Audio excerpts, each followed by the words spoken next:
So good evening, ladies, and welcome to our next, I think we call them evening enlightenment sessions.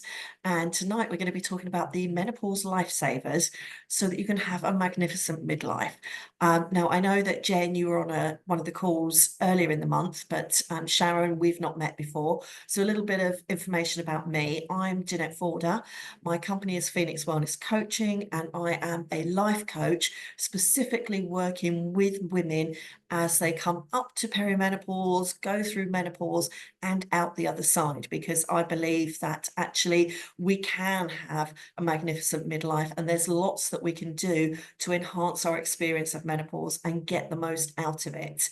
I've been working in this arena for about 4 years now, after having spent 20 years as an HR professional, particularly working on my passion, which was gender diversity. So everything to do with the place of women in the workplace, equalities, stamping out discrimination, you name it, I was there actually pushing that agenda forward. So when I went through my menopause myself and had quite a long and torrid time of it, and discovered that even with working in HR, that the support just wasn't there, I decided to do what many, many women do and walk away from that safe career so that I could retrain and actually help other women, because I feel passionately that we shouldn't have to go through this stage of life feeling bad, not getting the right support, whether that is through our GPs or through our workplaces. So I want to change that agenda.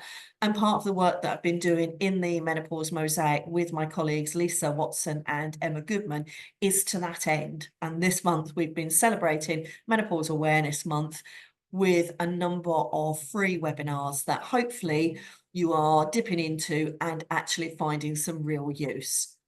So let's get on then. So what are we going to cover today? We're going to look at what menopause demands of you, what it also provides. So we're going to look at how you can make the most of that journey. We're going to look at mindset and how you cultivate your mindset, why it really matters to your menopause experience, how you can turn that into really positive and growth mindset, the benefits of having that positive mindset as you go through menopause, and then looking at my 5 menopause lifesavers. I've cultivated these and grown these throughout my own journey and when I've worked with other ladies, and actually found that if you can look after these, do these, there's 6 things on a regular basis, you will, I guarantee, have a much better menopause journey, and it can help you to start to manage some of those symptoms. And then, of course, we'll get into some questions and answers afterwards. I'll go through the presentation because obviously we're trying to put this into 30 minutes. If you've got questions as you go along, type them in the box and we can come back to those, or just save them to the end when we will turn the recording off and have a chance to talk about them. So what does menopause demand? I like starting with this, and this is my 4 A's. And I think that actually, if you think about menopause in a different way, you're going to have a better journey. So menopause demands that we pay attention. Not only does it really scramble our hormones up, it scrambles the way we think, the way we do things, the way we feel about ourselves. So we have to actually start paying attention to what is happening to us, what's going on in our bodies, what's going on emotionally and psychologically for us, and think about what we can do about it. So we pay attention first and foremost. So it's very much about getting to know who you are before you went into perimenopause, who you are in the midst of that, and who you want to be as you come out of it. If you pay attention, it's really going to make a difference. Menopause also demands that we have a new approach.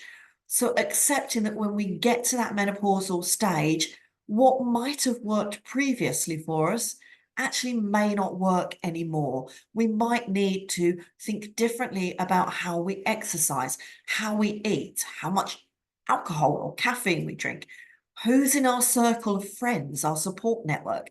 Are they being positive for us? And just think about what can we do differently so that we can really start to try and enjoy this experience. And I know that probably sounds a bit weird, and 8, 9 years ago, I would never have said, let's try and enjoy this stage. but we can if we pay attention and start to think about that new approach. Menopause also absolutely demands that we sit down, we take notice, and we actually assess where we are, who we are presently, and who we want to be in the future. It gives us that opportunity to really think about the woman we want to become. Because right now, in our present, if we're in the midst of perimenopause, we may not actually recognize ourselves.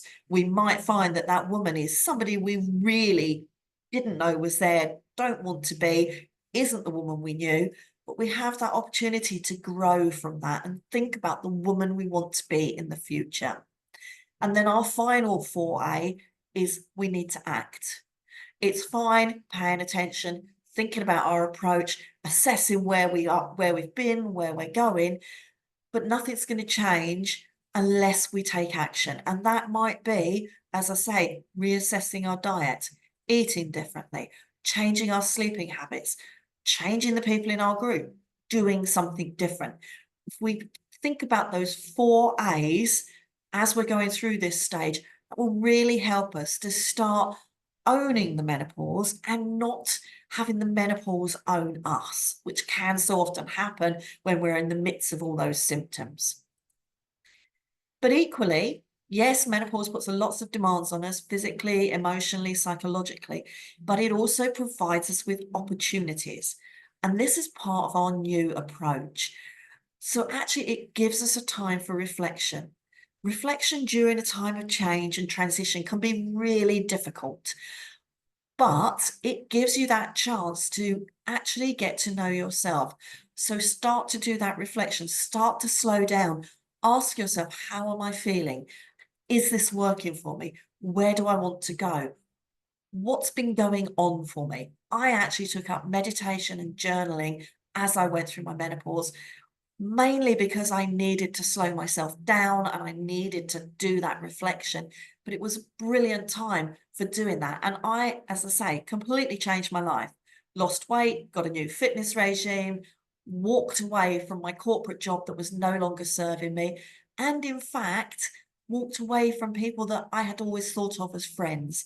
I had reflected, I'd reassessed, I'd taken that action. So it's a perfect time for reflection. It's also a time for growth. Now, I always liken menopause to puberty. You're really getting younger. It's simply puberty in reverse. Because so much is changing, you have a chance to think about that, think about how you're experiencing it, and learn and grow from it so that you can come out of this stage in a better place or just simply in a different place. So take it as a growth opportunity. It's also a time for new opportunities. We know as you go from one stage of life to another, there's the messy transition. Menopause and perimenopause is that messy transition. But actually, if you own that, engage with that stage, embrace that part of your life, learn about yourself, you will find new opportunities. For me, when I went through it, I got HRT, as I say, I got a new fitness regime, a new diet, new people in my life. I got myself a life coach to explore what I wanted to do because I knew parts of my old life that I'd been living for many years were no longer serving me and I wanted to change but didn't know where to go. The opportunity for me was setting up my own business, a dream I'd had from my 30s and never done anything with. So it gives you new opportunities and it gives you the chance to truly be yourself. This is getting rid of all the people pleasing that we as women can find ourselves embroiled in. We could spend many, many years nurturing others, pleasing others, doing what others want us to do, whether that's family, friends, children, work colleagues, and we're not truly ourselves. Sometimes we don't even take that time to sit down and reflect and think, what actually makes me who I am? What do I stand for? What are my values? What matters to me in life? And actually, I found as I went through into my 50s and beyond post-menopause, I started to actually reconnect with myself, what matters to me and what I stand for. And actually, some might say, It's a harsh side, but I don't take any prisoners now. I don't worry if people don't like me or don't want to be in my space. It doesn't bother me. I'm really comfortable with who I am. I truly know who I am because I've done that work. And if it hadn't been for menopause, I wouldn't have done that work. And again, I have changed my entire circle or most of it so that I can really reflect and be around people that get me and that I'm comfortable with, because knowing ourselves is so very important. And also, it's a time for self-compassion. Yes, everything is changing. Yes, it's messy. We don't know what's happening to us. One symptom we might have one day, the next day that would have disappeared, something else might have come in. It's unpredictable, it's messy, it can be really difficult. So what I'm saying is menopause provides you with the chance to just go and just be kind to yourself. And when we talk about our mindset, we'll talk about the self-talk, the words that we use, the way we might put ourselves down, the way we might question ourselves as we go through menopause. It's actually a time to put that aside and start to feel compassionate for yourself. Start to learn who you are, what makes you tick, start to like the person you are, which sounds a bit strange because we should generally like the people we are, but we don't spend time thinking about who that person is. And we can often be our own worst critic. 100% we can be. So menopause provides us with reflection time, time to grow and learn, take on new opportunities, really get to know ourselves and become comfortable in our skin and be compassionate to ourselves first and foremost. So all of this actually blends into our mindset, and I'm not sure if it's a concept you've come to before. There's lots of different ways of thinking about mindset. You might have heard about your money mindset, your fitness mindset, all sorts of mindset. Basically, the definition of mindset is a set of beliefs, attitudes, and perceptions that you hold about yourself, your abilities, and the world around you. It's something that shapes how you interpret and, most importantly, respond to challenges, opportunities, and experiences.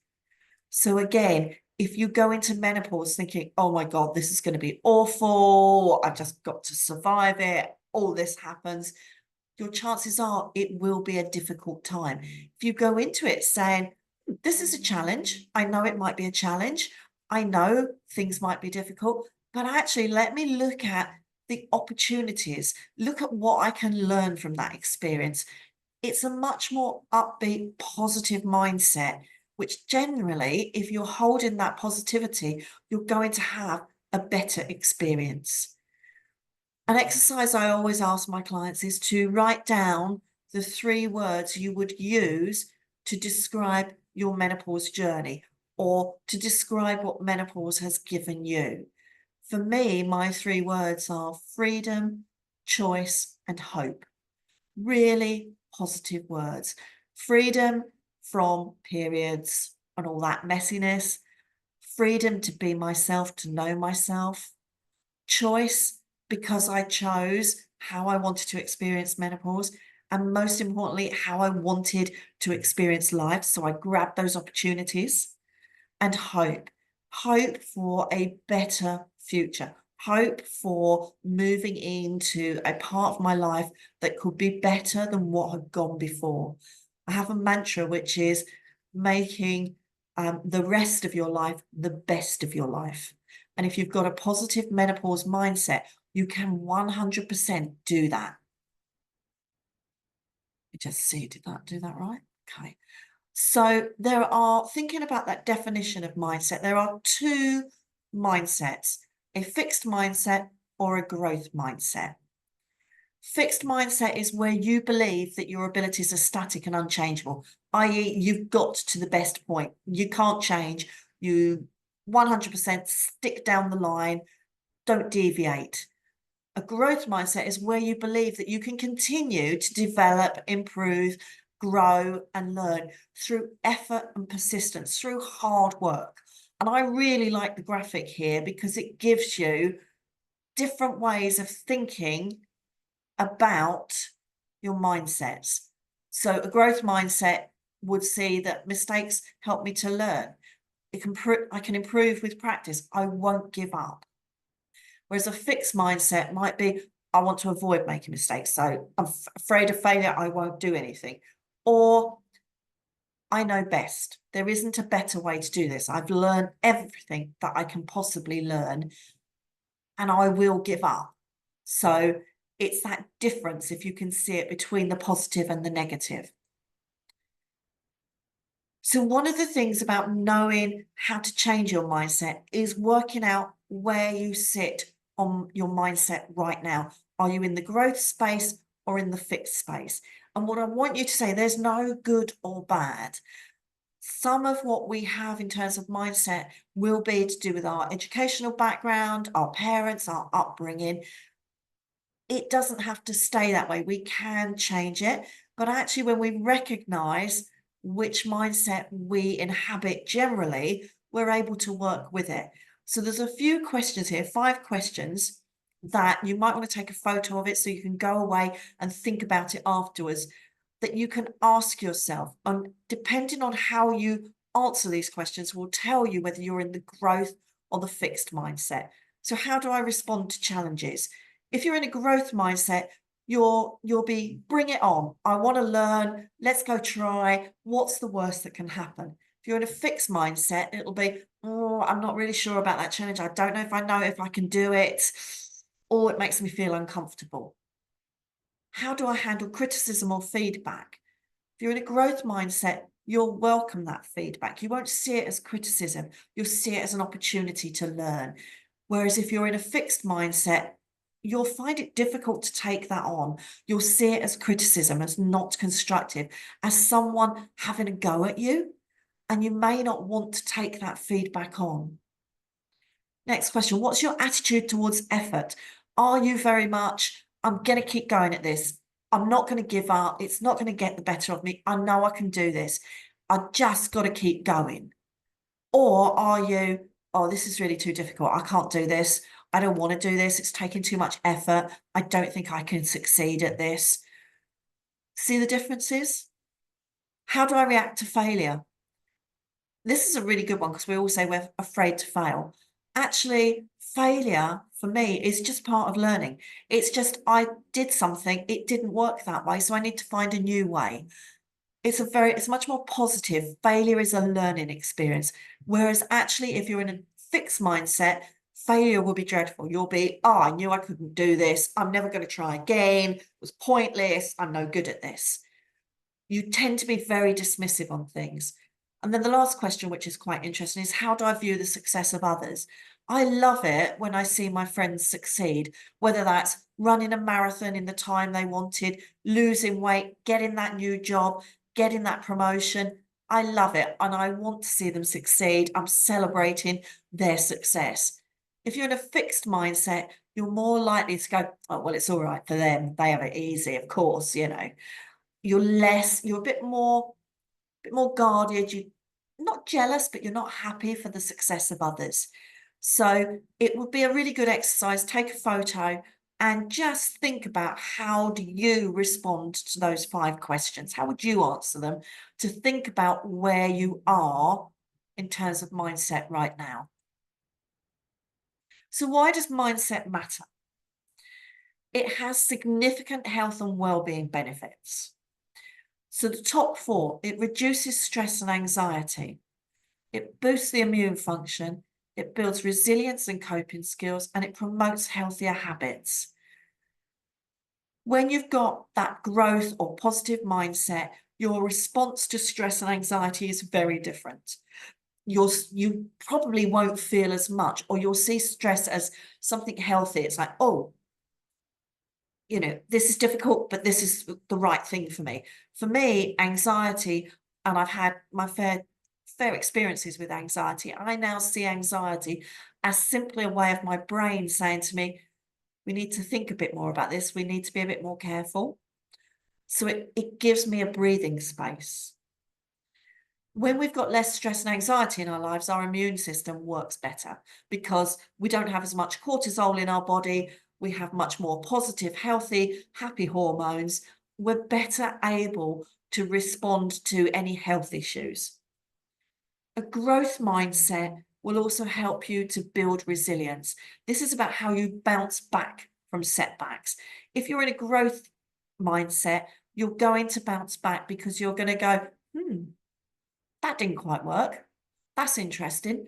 What went wrong? What could I do differently? What did I learn from this? So you're building coping skills. In a fixed mindset, you're more likely to go, oh, no, not doing that again. Can't do that. Or you're going to find yourself in more anxiety, more stress, and possibly even, struggling with depression because actually you haven't got that buffer to be able to bounce back. I love the final sentence, and I have to say this is an AI driven sentence, but I really loved it. Why does mindset matter? Fostering a positive mindset, you create a powerful foundation for both physical and emotional well-being, leading to a longer, more fulfilling life. So you can see if you can get a positive menopause mindset, you're going to lead a longer, more fulfilling life. And surely that's what we all want. So how do you develop a positive growth mindset? First off, you need to acknowledge your current mindset. That's why those 5 questions were so important, to understand where you are on that continuum. And you're not likely to be fully in growth or fully in fixed. You will fluctuate because there will be experiences that will push you one way or the other. The other thing you can do is to challenge that negative self-talk. Negative self-talk that I'm not good enough, I can't do this, I knew I would fail, I'm not smart enough, pushes you into a fixed mindset. And it stops you from taking on challenges, stops you from embracing opportunities. So try and challenge that negative self-talk. And we all have it. When we're at our worst, we'll find that that little devil is chatting away to us. Embrace challenges as learning opportunities. Don't be afraid to try. The thing when we say we're afraid to fail, we've got a fear of failure, means that inevitably we will fail. Because if we're afraid to fail, we'll never try. We'll never try, so we'll never learn. So we'll stay in that same space.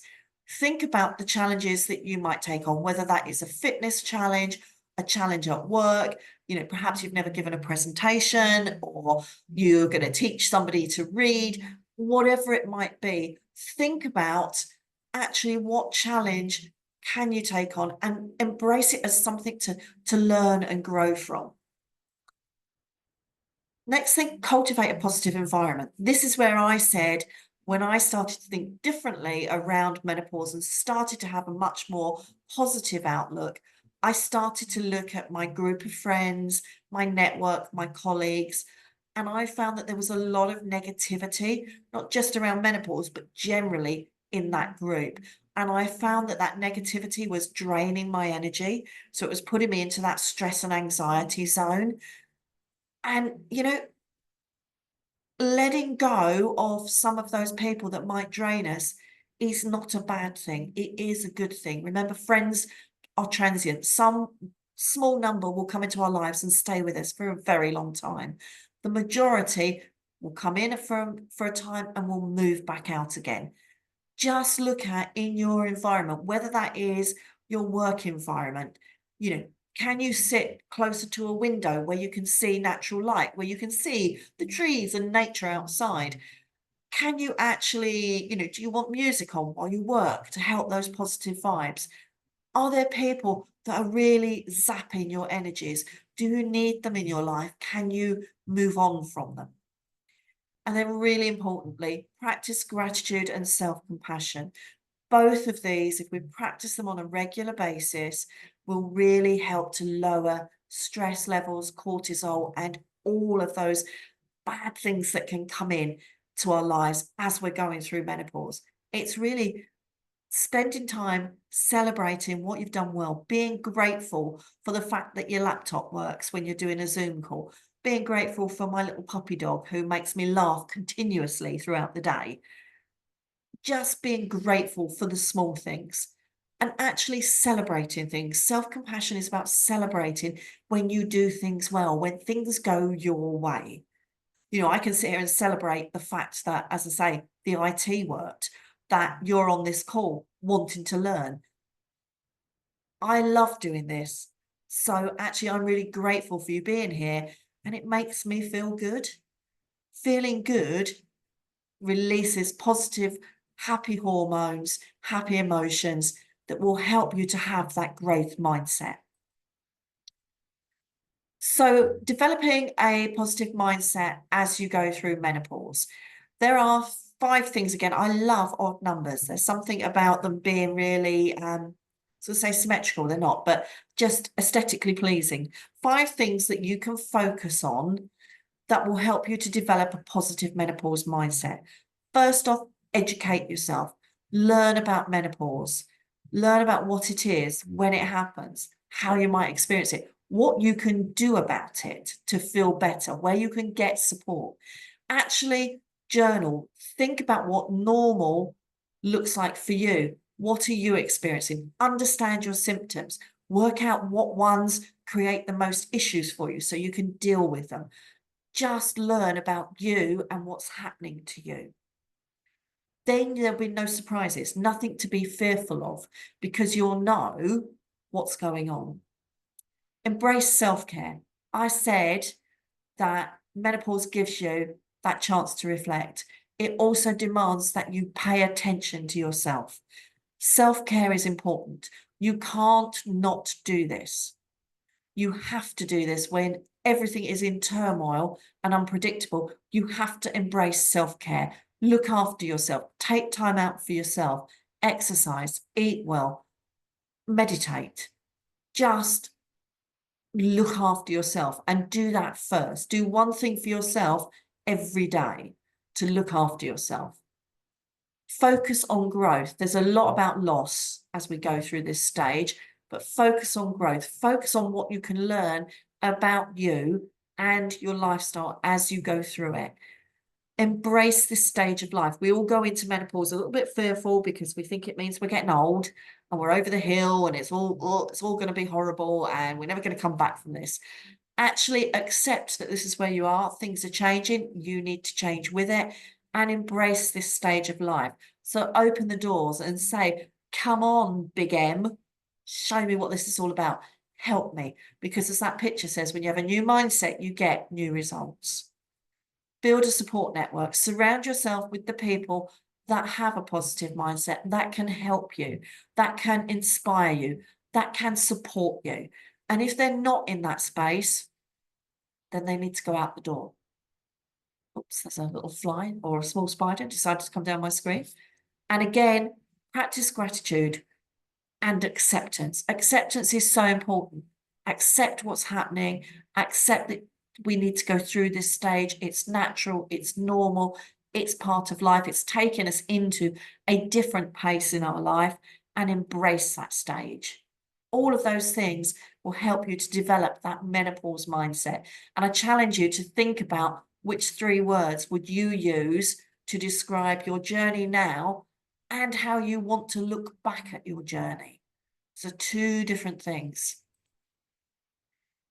Then my menopause lifesavers. This is your 6 a day. I've left my my odd numbers. Your 6 a day. You're not going to do them all in a day, but if you can keep some of these move them into your life and work on these, I guarantee you will have a better menopause journey. I've done these and I still do them, and they make a massive difference. They have literally saved my menopause journey. They are simple, positive. It's a positive approach with simple changes. I always get it around the wrong way, but they are really easy to do. So the first one, move your body. I'm not talking about exercise. You don't have to go to the gym and work out with big weights and get hot and sweaty. You just need to move your body every day. A lot of us spend time sitting at computers like we are now. So find a point in your day where you can get up, go for a walk, even if it is just walking up and down the stairs a couple of times. Look at how you move your body. You will find as you go through menopause, you can't move your body in the same way as you used to do in the past. We have to acknowledge that our muscles, our bones, our mindset, our ability to exercise changes. So find something that really fires you up. I love to walk. I walk every single day, at least 3 kilometers, about 2 miles every day with my dog. I used to walk before I got my dog, but that really helps. I love being outside. It really helps mental health. It helps move on any weight gain I might have. Gives me the chance. I do it first thing in the morning after breakfast. Gives me the chance to think about my day, ponder what's coming up, just have some me time. I also do yoga twice a week. It's a very restorative activity. It gives me the chance to relax, slow my breathing, meditate, stretch, become more flexible. We need flexibility and coordination. It does that for me. And then I work out with weights once a week. No more than that. That's all I do. But if you can incorporate cardio activity, strength training, and restorative activity into your week, you're going to really help your menopause journey, because all of that exercise helps with sleep, helps with anxiety, and it just helps the blood pump. It helps you to feel better. Fuel your body. So think about what you're putting into your body. Think of yourself as a really super duper red Ferrari, or maybe you are, a wonderful racehorse, whatever that top thing is for you. You wouldn't put diesel into a Ferrari, unless it was a diesel one, obviously. Think about what you're putting in. So try to eat a balanced, healthy diet. Try to focus on your macros, on your carbohydrates, your fats, and your protein. You want to be increasing your protein and your good fats over your carbohydrates. Try to eat within a shorter window. So try to eat within a 10-hour window maximum. I'm not saying cut your calories, just eat within a smaller window. The longer you're fasting, the better that is for your body, and you won't gain weight. When you go to sleep, if you've eaten late, your body doesn't digest, it goes into restorative mode, and that becomes fat around your middle. So try to keep your eating window to 10 hours maximum, no late night snacks. Think about things you can cut out that are bad for you. So think about limiting alcohol, caffeine, nicotine, those substances that are stimulants that are really bad for our cells and our body. Think about limiting those. Look at your high sugar, your high salt, your high processed foods. I don't say take them out, because sometimes it's very difficult to take them out, but start to limit them. Replace them with really good, fresh, in-season fruit, good fats, like your avocados, like your oily fish, using olive oil, things like that, that you can actually put into your body. So you're giving it the best chance you possibly can. Embrace your passions. This is about doing more of what you love more of the time. The more we smile, the happier we become, the easier it is for us to manage those symptoms. It will stave off the anxiety, the depression, the mood swings, if we are doing things that make us laugh, things that make us happy. So find that thing, whether it's a hobby, whether it's walking, whether it's dancing, but do more of it and just embrace that passion. Build connection. We've talked about taking out those people that might perhaps be bringing you back down into a negative mindset. Find connection with new people. I've made so many new friends and met so many lovely different women since doing this job. It's unreal. Building connection excites us. It's something new. We find a new perspective on life, and it just gives us positive emotions. So think about your connections. Find new ones if you can, new hobbies. They're great ones. Find your purpose. That can be anything from something very small to wanting to change the world or bringing about world peace, which we'd all love. But find that thing. It's probably very much linked to your passion that actually fires you up, that makes you want to do it, makes you want to get out of bed in the morning.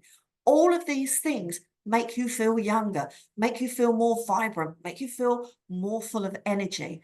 We need all of that as we go through menopause, and that will help us to think more positively about menopause and about this stage in life. And then my final one, my even one, is laugh more. Laughing is so, so good for us. It's an emotion that is very immediate. It's very carefree. We don't think about it unless we're a little bit uncomfortable. But when something really makes us belly laugh, it's really, really good for us. And it helps us to build self-compassion. And it helps us to stave off the negative emotions that we might be feeling. It calms us.